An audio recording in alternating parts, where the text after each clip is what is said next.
Hello दोस्तों, नमस्कार। Dream campus में आपका स्वागत है। मैं हूं शिवजीत सिंह। दोस्तों, इंडियन सोसाइटी वाला हम कर रहे थे, उसमें कुछ काम आने की वजह से मैं नहीं करवा पाया उसको। तो एक टॉपिक उसमें लास्ट वाला रह गया था, जो impact of globalisation on Indian society. तो आज मैं सोच रहा हूँ कि वही कंप्लीट कर दूँ, तो इससे क्या होगा कि आपका पूरा इंडियन सोसाइटी वाला सिलेबस पूरा कंप्लीट हो जाएगा। देखिए, इसमें एक दो टॉपिक और लोग कह रहे हैं कि एनजीओ और एसएचजी और ये सब सारी चीज़ें भी आपको करवाना चाहिए, इंडियन सोसाइटी का पार्ट है। एक्चुअली ये इंडियन सोसाइटी नहीं, ये ज़्यादातर गवर्नेंस के सेक्शन में आता है। तो लेकिन हाँ, ये है कि बहुत जल्दी मैं उसको भी कंप्लीट करवा दूंगा। खैर, आज हम इंडियन सोसाइटी का जो हमारा लास्ट टॉपिक है उसको हम कंप्लीट कर लेते हैं।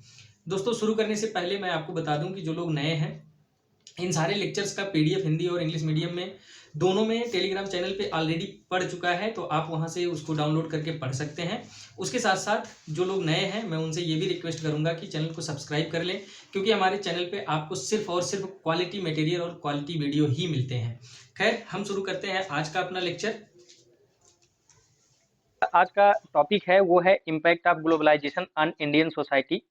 देखिए, सबसे पहले जो चीज हमको देखना है दोस्तों वो ये कि ग्लोबलाइजेशन क्या होता है। देखिए, बहुत सारे लोग इसको जानते हैं, लेकिन इसको मैं एक आसान भाषा में आपको बता दूं कि ग्लोबलाइजेशन क्या होता है। जैसे मान लीजिए कि ये पूरा विश्व है, विश्व में बहुत सारे कंट्रीज हैं, बहुत सारी प्लेसेज हैं, ठीक है, और बहुत सारी घटनाएं घटती रहती हैं समय समय पे। तो अगर विश्व के किसी भी पार्ट में, किसी भी भाग में कोई घटना घट रही है, कोई इवेंट हो रहा है, किसी कंट्री की कोई पॉलिसी चेंज हो रही है और उसका प्रभाव विश्व के अन्य देशों पर भी देखा जा रहा है, तो इस प्रक्रिया को हम बोलते हैं कि ये ग्लोबलाइज्ड वर्ल्ड है और ये ग्लोबलाइजेशन की प्रक्रिया है।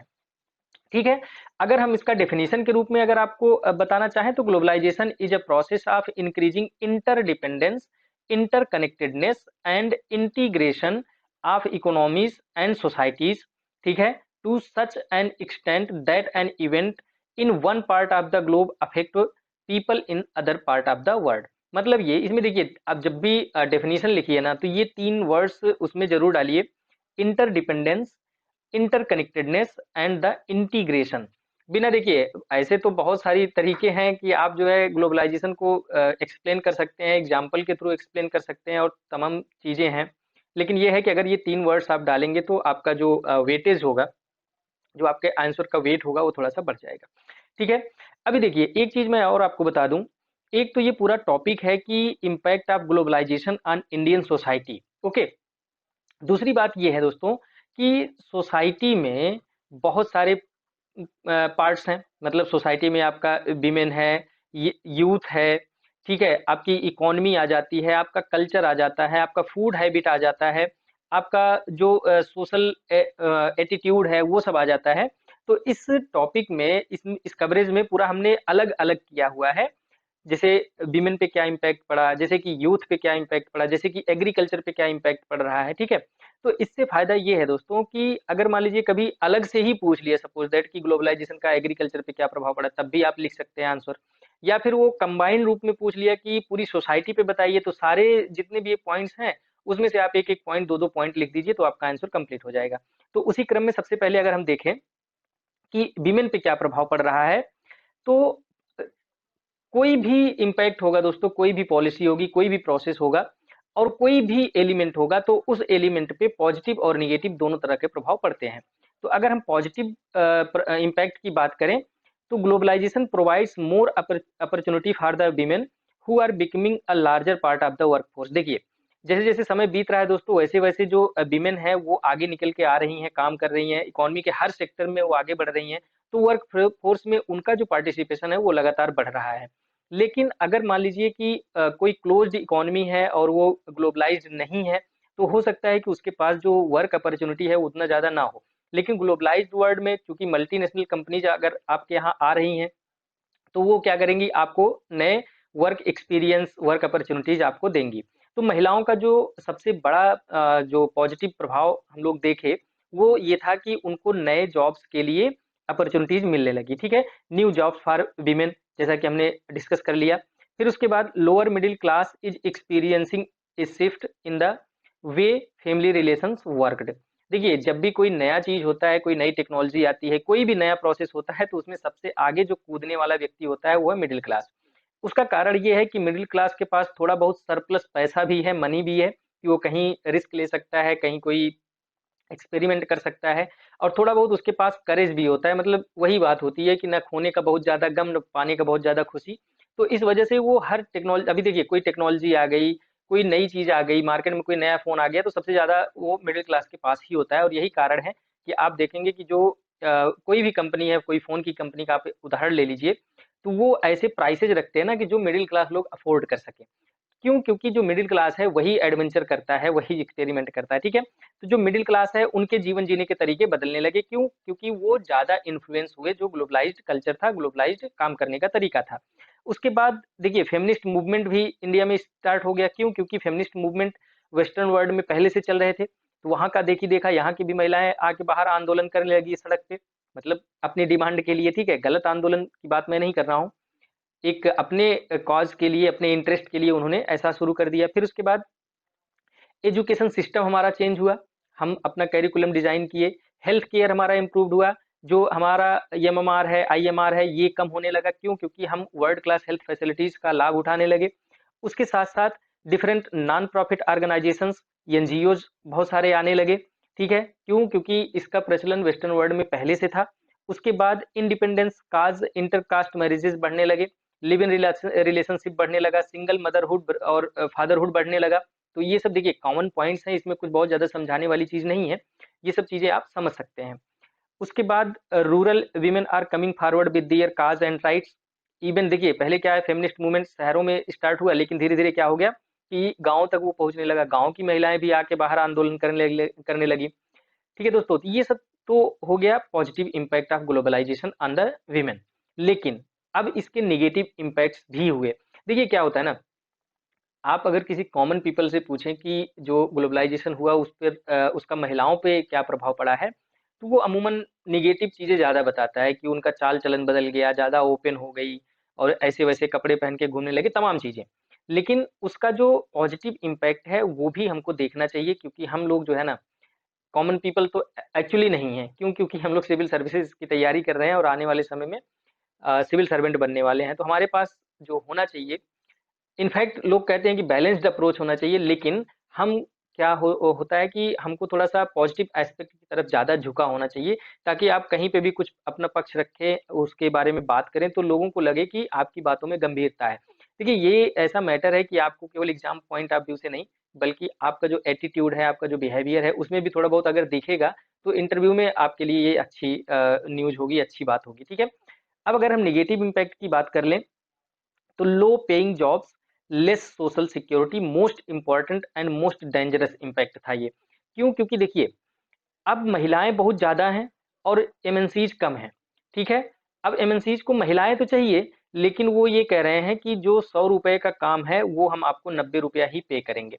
उसके साथ-साथ जो सोशल सिक्योरिटी की व्यवस्था होनी चाहिए, वो सोशल सिक्योरिटी की भी व्यवस्था नहीं हो पाई और यही कारण है दोस्तों कि हम देखें कि जैसे मान लीजिए 1991 से हम अपनी इकॉनमी खोलना शुरू किए, तो 10 और 2005 के बीच में हमने देखा कि हमारे यहाँ बहुत ज़्यादा सेक्सुअल हरासमेंट का केस आया, ज़्यादातर वर्क प्लेस पे। ये इसी का नेगेटिव इम्पैक्ट था एक कि उनके पास उनके लिए जॉब तो थी, लेकिन सोशल सिक्योरिटी नहीं थी। फिर उसके बाद डबल बर्डन ऑफ वर्क, कैसे? एक तो बड़ी मुश्किल से कोई महिला बेचारी घर से निकल के बाहर जाके काम कर रही है, किसी फैक्ट्री में, किसी कंपनी में काम करके आ रही है और घर पे आकर के वो क्या कर रही है, घर के लिए खाना भी बना रही है, बच्चों को भी देख रही है, तो डबल बर्डन हो जा रहा है। एक तो वो बाहर भी काम कर रही है और वो घर में भी आकर के काम कर रही है। अगर पुरुषों को देखें तो पुरुषों में ये नहीं होता है, वो बाहर से आया काम-वाम करके जाके जो है टाँग पसार के लेट गया, उसको कुछ नहीं करना है। लेकिन जो महिलाएँ हैं उनको घर पे आकर के भी काम करना होता है। ठीक है? उसके बाद जो अगला नेगेटिव इम्पैक्ट था, वो था कमोडिफिकेशन ऑफ वुमेन्स। देखिए कमोडिफिकेशन का मतलब ये होता है कि किसी भी लिविंग ऑर्गेनिज़्म को, किसी भी लिविंग इंडिविजुअल को एक कमोडिटी की तरह, एक सामान की तरह यूज़ किया जाए। मतलब ये कि वो काम कर रही हैं, उनको पेमेंट दीजिए, बात खत्म। और देखिए क्या है कि ये कुछ हद तक चल सकता है कि आप कोई मशीन खरीद के लेके आए, आप मशीन चला दिए, ऑन कर दिए, काम कर लिए, मशीन बंद कर दिए, ठीक है? लेकिन जो महिलाएँ हैं या इवन कोई भी इंडिविजुअल है, उसके साथ थोड़ा बहुत इमोशनल जो उसका सपोर्ट होता है, उसका जो बिहेवियरल एटीट्यूड होता है, उसके अकॉर्डिंग काम करना भी ज़रूरी होता है। वो केवल एक कमोडिटी नहीं है, कोई एक वस्तु नहीं है, इसलिए जो है उनको अलग तरह से ट्रीटमेंट मिलना चाहिए। लेकिन जो ग्लोबलाइज्ड वर्ल्ड हुआ, जो ग्लोबलाइजेशन आया उसमें ये चीज़ें जो है मिसिंग थी। उसके बाद इसी का कारण था कि प्रोस्टिट्यूशन, एब्यूज़, डाउरी ये सब सारी केसेज़ आने लगे और आने वाले समय में वो किस में बदल गया? सुसाइडल टेंडेंसी, सुसाइडल केस हमारे यहाँ ज़्यादा बढ़ने लगा, ठीक है? अगर हम आगे बात करें, जो हमारा कल्चर अगर हम कल्चर की बात करें, कल्चर पे क्या इम्पैक्ट पड़ा? एक तो ये होमोजेनाइज़ेशन मतलब होमोजेनाइज़ेशन का मतलब ये हुआ कि जो वेस्टर्न वर्ल्ड में जो चीज़ें जिस तरह की चल रही हैं, उसी तरह से हमारे इंडिया में भी स्टार्ट हो गई, ठीक है? मतलब ये कि एक होमोजेनाइज़्ड हो गया। पूरी तरह से जो डाइवर्सिटी थी, वो थोड़ी-सी कम हो गई और ऐसा इम्पैक्ट किस-किस क्षेत्र में देखने को मिला? सबसे ज़्यादा एजुकेशन में। ठीक है, अभी हमारा जो करिकुलम है, जिस तरह से हम पढ़ते हैं, जिस तरह से हम एक्सपेरिमेंट करते हैं, प्रैक्टिकल करते हैं, जो सिलेबस होता है, जो चैप्टर होता है उसमें, वो सब सारी चीज़ें जो है जैसे आज आप इंडिया में देख रहे हैं, उसी तरह से वेस्टर्न वर्ल्ड में भी है।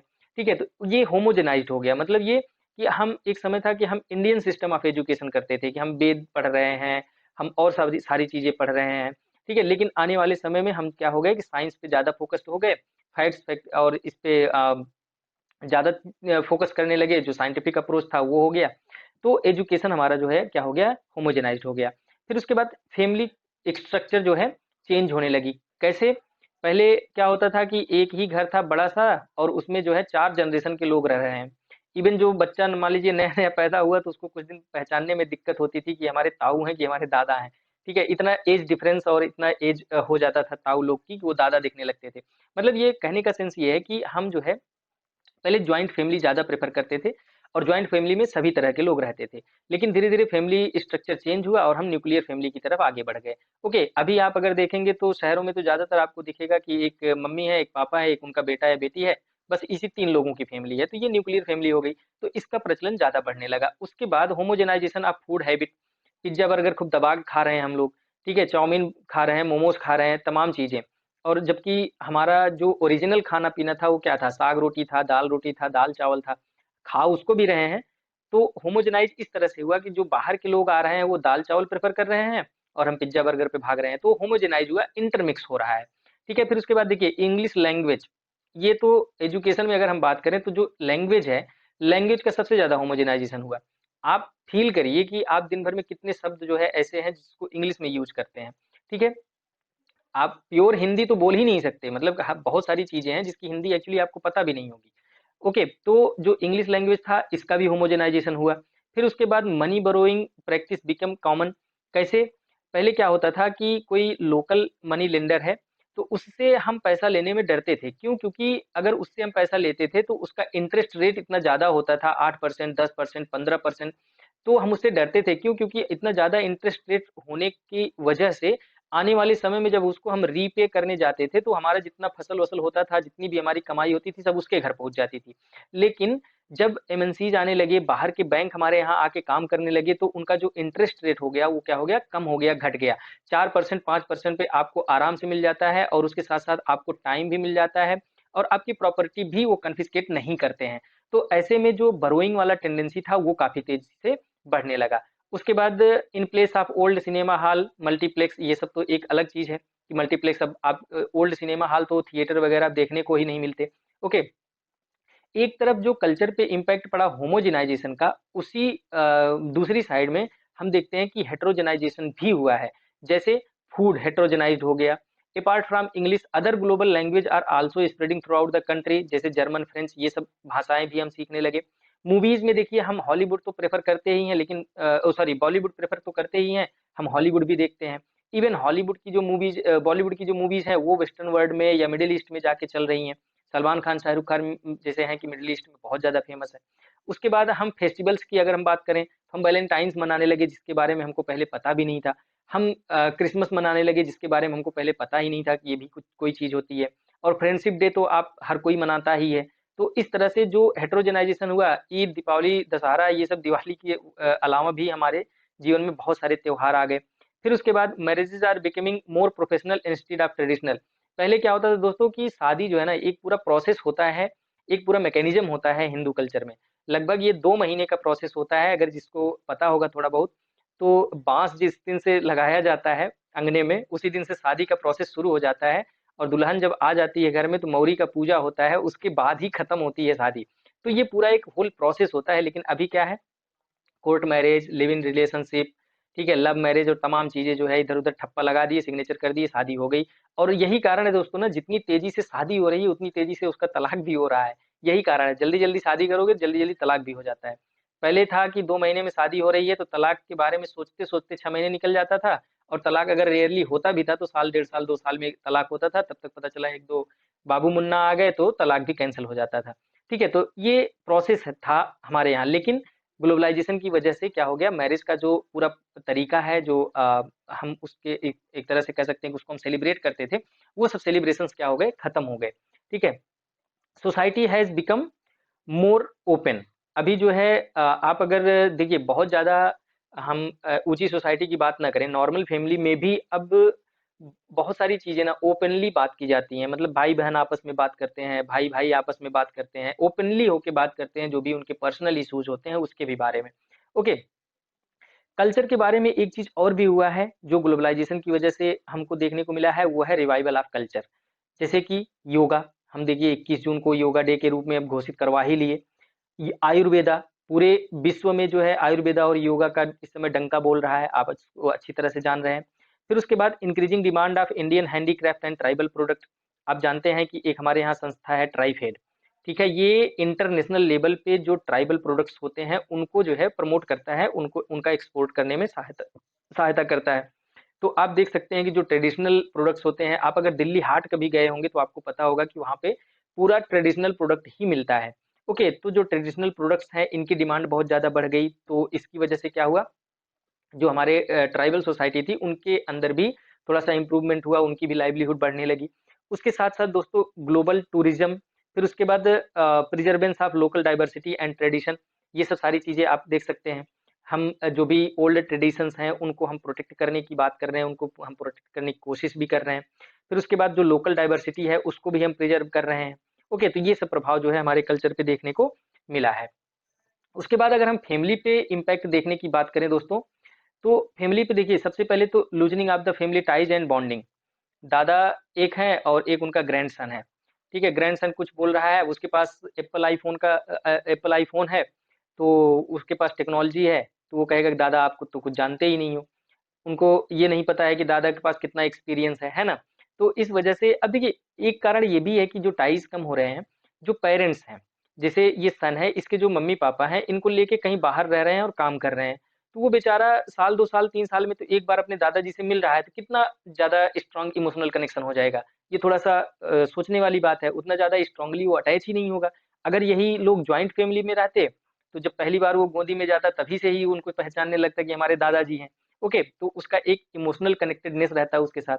लेकिन अभी जो न्यूक्लियर फैमिली का सिस्टम चल रहा है, तो उसमें क्या हो गया कि दादाजी गाँव में हैं, मम्मी-पापा शहर में हैं, बच्चा जो है इंग्लिश मीडियम स्कूल में पढ़ रहा है नंबर 1 का, और उसके बाद जब आएगा तो कहेगा कि दादा व्हाट इज़ द बफैलो, ठीक है? तो ये सब सारी चीज़ें। फिर उसके बाद old age care within family is declining. अब बताइए जो दादा-दादी हैं, उनके जो बच्चे हैं वो तो उनके पास है ही नहीं है, तो वो केयर कैसे करेंगे? नौकर रख देंगे, नौकर थोड़ी ना इमोशनली केयर करेगा। जबकि जो इसके पहले वाले लेक्चर में भी हम लोगों ने देखा था कि किस तरह से जो ओल्ड एज पीपल हैं, उनको किस-किस चीज़ की ज़रूरत होती है। उनको केवल पैसे की ज़रूरत नहीं होती, उनको केवल ये नहीं होता है कि उनके यहाँ पे सारी सुविधाएँ हैं, हर चीज़ वो बोल दिए, ये आ गया, वो बोल दिए, वो आ गया, मेडिसिन मिल रही है, केयर करने के लिए नौकर है। उनको केवल इतनी चीज़ें नहीं चाहिए, बल्कि उनको साइकोलॉजिकली अगर सही रखना है तो उनसे इमोशनली कनेक्ट होना बहुत ज़रूरी होता है, जो कि ग्लोबलाइज़्ड वर्ल्ड में बहुत कम हो गया है। उसके बाद traditional authority structure has changed. Traditional authority का क्या मतलब है? जैसे मान लीजिए एक कोई फैमिली है और इसमें 3 जनरेशन के लोग रह रहे हैं, ठीक है? ये सन हो गया, ये उसके पप्पा हो गए और ये उसके दादाजी हो गए। तो ये जो सन है ना, ये जब भी कुछ करना चाहेगा, जब भी कुछ सोचेगा तो वो ये एक बार अपने पेरेंट्स की तरफ ज़रूर देखेगा, अपने पापा की तरफ ज़रूर देखेगा। और जब ये इनके पास वो बात पहुँचेगी तो ये एक बार इनके अपने पिताजी के पास ज़रूर जाएँगे, ज़रूर बात करेंगे, ज़रूर सोचेंगे कि हम एक बार उनकी भी राय ले लें।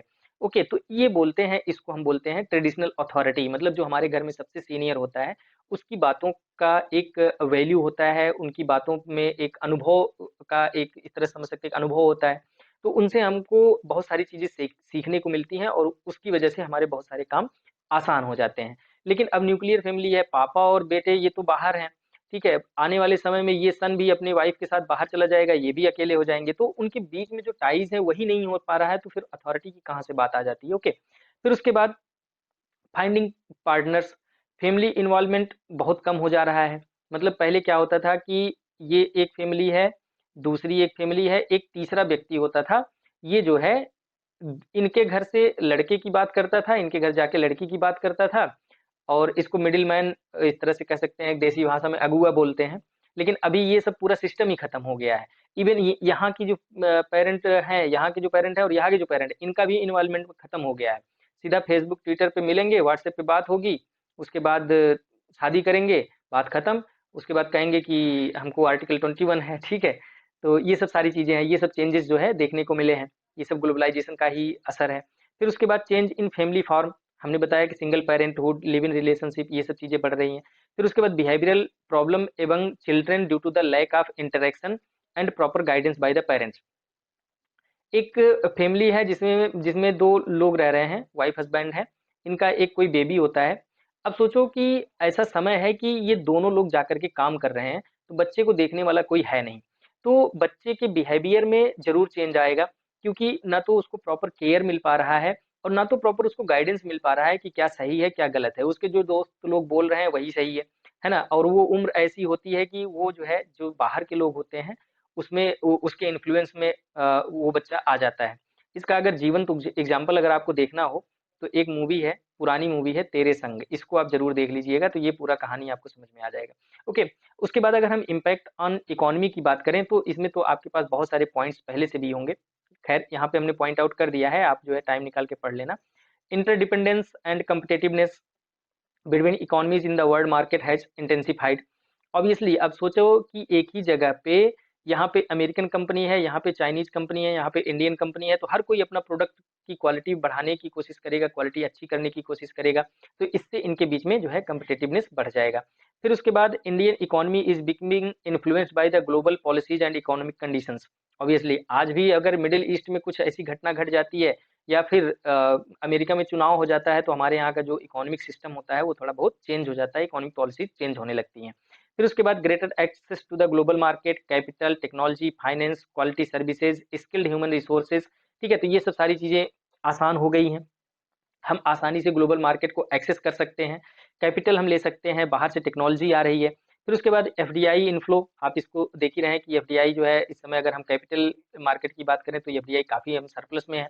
उसके बाद innovation in the economy increased, startup culture हमारे यहाँ स्टार्ट हो गया। लोग नए-नए स्टार्टअप लेके आ रहे हैं, नई-नई चीज़ें लेके आ रहे हैं और उसको अपना बिज़नेस के रूप में ग्रो कर रहे हैं। फिर उसके बाद Indian companies are entering in global market, हम ब्रिटेन में जाकर के, यूके में जाकर के, यूएस में जाकर के अपनी कंपनीज़ खोल रहे हैं। फिर उसके बाद एवोल्यूशन ऑफ इंडस्ट्रियल लाइसेंसिंग राज, ये इम्पोर्टेंट है, इसको तो आप जानते ही होंगे कि इंडस्ट्री पहले कोई सेटअप करनी होती थी, तो उसके लिए इस मिनिस्ट्री से, इस डिपार्टमेंट से आपको लाइसेंस लेना है, तमाम लाइसेंस आपको लेने पड़ते थे, क्लियरेंसेस लेने पड़ते थे, तो वो सब सारी चीज़ जो है खत्म हो गई। फिर उसके बाद evolution of governments control over the capital issues, banking हमारा क्या हो गया, प्राइवेटाइज़ हो गया। फिर उसके बाद पहले क्या होता था, public sector units, public sector undertakings होती थी, इसमें ज़्यादातर जो पैसा आता था वो बजट के थ्रू आता था, बजटरी एलोकेशन होता था। लेकिन अभी क्या है, हम उसमें पीपीपी मॉडल लेके आ रहे हैं, तो प्राइवेट जो कैपिटल इनफ्लो हो रहा है वो बढ़ गया। उसके साथ-साथ sharp reduction in the industries reserve for the public sector, इसको आपने पढ़ा होगा, एनसीईआरटी में भी पढ़ा होगा कि 3-4 सेक्टर छोड़ करके बाकी सारे सेक्टर्स प्राइवेट सेक्टर के लिए खोल दिया गया था, ठीक है? जिसे जैसे मान लीजिए एटॉमिक एनर्जी हो गई, जैसे वेपन्स हो गया, वेपन भी अब खोल दिया गया, ठीक है? तो बहुत सारी चीज़ें थी जहाँ पे इकोनॉमी को पूरी तरह से प्राइवेट प्लेयर्स के लिए खोल दिया गया। फिर उसके बाद ease of doing effort are intensifying, लोग जो है बिज़नेस को करने के लिए अपने एफर्ट्स ज़्यादा लगा रहे हैं। फॉरेन रिज़र्व इंक्रीज़, हमारा जो फॉरेन रिज़र्व है आरबीआई के पास वो बढ़ गया। आईटी सेक्टर में बहुत ज़्यादा ग्रोथ देखने को मिला, टेलीकम्युनिकेशन सेक्टर में आप देख ही सकते हैं, एविएशन सेक्टर में ग्रोथ देखने को मिला। फिर उसके बाद अर्बनाइजेशन, इंडस्ट्रियलाइजेशन और ये सब सारे जो है अनप्लान्ड होने लगे। क्यों? क्योंकि जितनी तेज़ी से इंडस्ट्री बढ़ने लगी, उसी तरह से अर्बनाइजेशन भी बढ़ने लगा और लोग आने लगे, तो अर्बन एरिया में वो जहाँ-तहाँ अपना घर बना के रहने लगे और वो अनप्लान्ड हो गया। ठीक है? तो इस तरह से हम देख सकते हैं कि जो इकोनॉमी पे हमारा प्रभाव पड़ा है। अगर हम नेगेटिव इम्पैक्ट की बात करें इकोनॉमी पे, तो Indian economy has become more vulnerable to global shocks, मतलब ये जितना ज़्यादा ग्लोबलाइज्ड हम होते गए, उतना ज़्यादा हमको ये देखने को मिला कि ग्लोबल लेवल पे कोई भी एक्टिविटी हो रही है, कोई भी पॉलिसी हो रही है, हम इतना ज़्यादा ओपन हो गए कि अगर छोटी-सी भी घटना मान लीजिए कहीं ताइवान में घट रही है, तो उसका भी जो है इंडियन मार्केट पे असर देखने को मिल जाता है ना? तो हम बहुत ज़्यादा जो है वल्नरेबल हो गए। उसके बाद globalisation has completely eroded the spirit of स्वदेशी इंडस्ट्रीज़। ज़्यादातर अभी देखिए, कहीं पे आप जाइए तो दुकानदार आपको बोलता है कि भैया दीदी ये इम्पोर्टेड है, और जैसे ही आप सुनते हैं कि ये इम्पोर्टेड है तो आप सोचते हैं कि ये तो बढ़िया होगा ही होगा। और कोई व्यक्ति देसी पहन के निकल गया गांधी आश्रम से, तो कोई उसको कहेगा देखो ये बेचारा देसी पहन के घूम रहा है, ठीक है? तो स्वदेशी इंडस्ट्रीज की जो वैल्यू है वो कम हो गई। उसके बाद Indian industries are suffered. Multinational companies के पास हाई टेक्नोलॉजी थी, उनके पास स्किल्ड ह्यूमन रिसोर्स था, ठीक है? और उसके उनके पास जो है एक्सपीरियंस भी था। तो इस वजह से उनका जो कॉस्ट था प्रोडक्शन का वो काफ़ी कम होता था। वहीं जो इंडियन इंडस्ट्रीज़ थी उनकी जो टेक्नोलॉजी थी वो ऑब्सोलेट थी, ठीक है? ह्यूमन रिसोर्स जो थे वो स्किल्ड नहीं थे, मैनेजरियल स्किल भी उतना ज़्यादा नहीं थी, ह्यूमन रिसोर्स की हमने बात कर ही ली, ठीक है? तो इस तरह से इनका जो कॉस्ट होता था वो कॉस्ट बढ़ जाता था। इसका मतलब ये कि जो इंडियन इंडस्ट्री थी वो या तो बंद होने लगी या फिर जो है उनका जो कॉम्पिटिटिवनेस था वो घट गया। उसके बाद changed in work culture labour intensive to capital intensive. पहले क्या होता था कि कोई इंडस्ट्री लग रही है उसमें 100 लोग काम कर रहे थे, लेकिन अब टेक्नोलॉजी आ गई तो उसमें से 100 लोग में से घटा दिए, एक जीरो हटा दिए, 10 ही लोग काम कर रहे हैं, ठीक है? तो हम जो लेबर इंटेंसिव हमारी वर्क कल्चर था, हमारा वर्क वर्क कल्चर था, वो क्या हो गया, कैपिटल इंसेंटिव हो गया। उसके बाद इसी की वजह से अब टेक्नोलॉजी आ गई, मशीन आ गया तो अनएम्प्लॉयमेंट बढ़ने लगा, इनफॉर्मलाइजेशन बढ़ने लगा। इस समय तो आप और भी देख सकते हैं कि जो गिग इकोनॉमी की तरफ हम बढ़ रहे हैं, गिग स्ट्रक्चर हो गया है कि कॉन्ट्रैक्ट बेस पे काम हो रहा है, ओके? तो जो इनफॉर्मलाइजेशन हुआ हमारी इकोनॉमी में, वो भी जो है किसका एक रिजल्ट रहा है, ग्लोबलाइजेशन का रिजल्ट रहा है।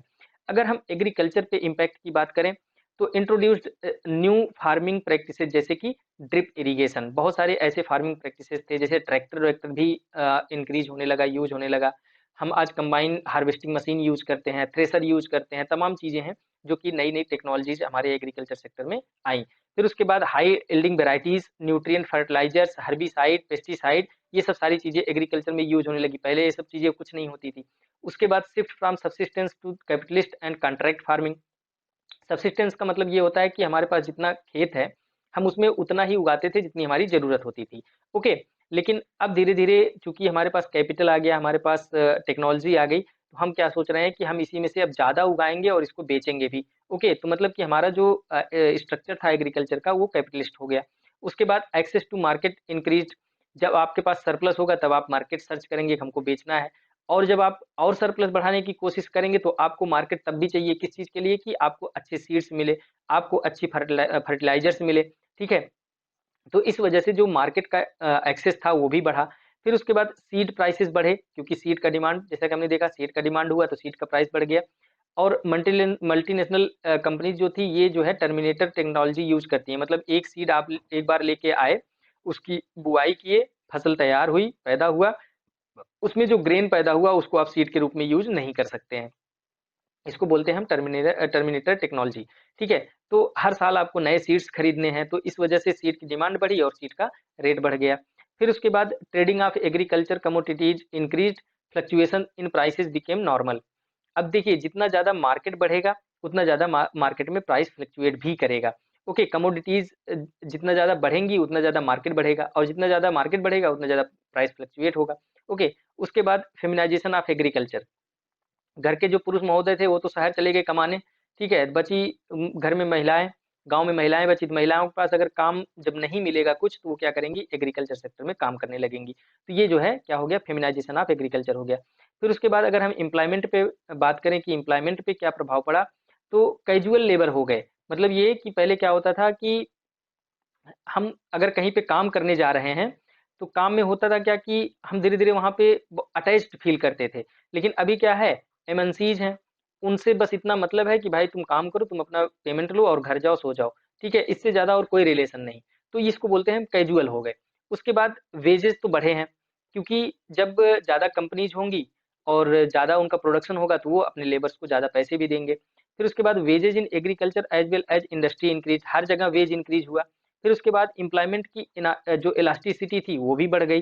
फिर उसके बाद demand of skilled labour increase, क्यों? क्योंकि जो एमएनसीज आ रही हैं उनको स्किल्ड लेबर चाहिए, तो स्किल्ड लेबर की डिमांड बढ़ गई। उसके बाद labour productivity increased in both organized and unorganized sector. कैसे? देखिए, पहले अगर आप मैनुअल कोई काम कर रहे हैं, अपने हाथ से काम कर रहे हैं, तो ऑब्वियसली 1 घंटा में मान लीजिए 1 रज़ाई बना दिए, ठीक है? लेकिन अगर आप मशीन से बना रहे हैं, तो पता चला कि 1 घंटे में आप 10 रज़ाई बना दिए। तो एक ही व्यक्ति तब भी काम करता था, एक ही व्यक्ति अभी भी काम कर रहा है, लेकिन पहले वो 1 रज़ाई बनाता था, अभी वो 10 रज़ाई बना रहा है, इसका मतलब उसकी प्रोडक्टिविटी बढ़ गई, ठीक है? उसके बाद international labour mobility increase.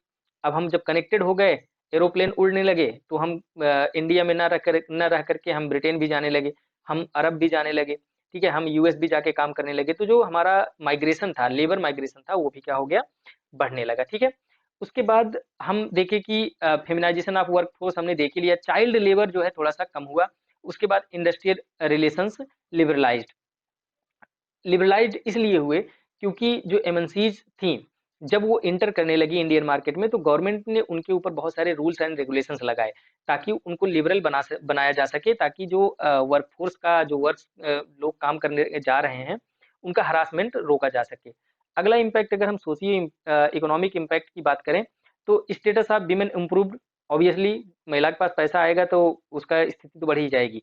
Simultaneously violence also increased, ठीक है? एक तरफ तो उनकी जो इकोनॉमिक स्थिति थी, वो तो थोड़ी बहुत सही हुई, लेकिन उनके प्रति वायलेंस भी बढ़ गया। क्यों? इसके पहले हम लोग डिस्कस कर चुके हैं।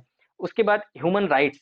देखिए, जब हम वेस्टर्न वर्ल्ड को कंपेयर करके काम करना शुरू कर दिए, तो हमारे यहाँ भी ह्यूमन राइट का एक जो कांसेप्ट आया, वो काफ़ी ज़्यादा ग्रो करने लगा। और यही कारण है कि 1993 में जो है, हम अपना एक नेशनल ह्यूमन राइट कमीशन भी बनाए। 1991 में हमने क्या किया? अपना इकोनॉमी खोला और 1993 में हमने ह्यूमन राइट कमीशन का भी गठन कर दिया। फिर उसके बाद society being more open and compare to the earlier, ये सब सारे पॉइंट्स पहले वाले ही हैं, बस इसको अलग हम हेडिंग में देख रहे हैं। अलग हेडिंग में इसलिए दोस्तों देख रहे हैं, ताकि अगर इस तरह का कोई क्वेश्चन आए, किसी भी पॉइंट पे पूछे, देखिए ज़्यादातर पॉइंट्स घुमा फिरा के वही हैं, लेकिन उसको मैंने ऑर्गेनाइज़ किया है, ताकि अगर अलग से भी पूछे तो आप उसको आसानी से लिख लें। फिर उसके बाद changes in family structure, marriages institution, religious radicalism has diluted. जाति धर्म के बारे में लोगों के पास सोचने के लिए ज़्यादा समय ही नहीं बचा, सोचेंगे क्या? ठीक है? उसके बाद यूथ पे क्या प्रभाव पड़ा? टेलीकॉम रिवॉल्यूशन आया, ठीक है? फिर उसके बाद connecting the youth across the country. India का जो व्यक्ति है, आईटी सेक्टर में, वो बंगलौर में बैठ करके यूएस के किसी कस्टमर को डील कर रहा है, तो हमारा जो इंटरनेशनल कनेक्टेडनेस हुआ, वो काफ़ी बढ़ गया। फिर उसके बाद information flow has linked the youth with the people of world.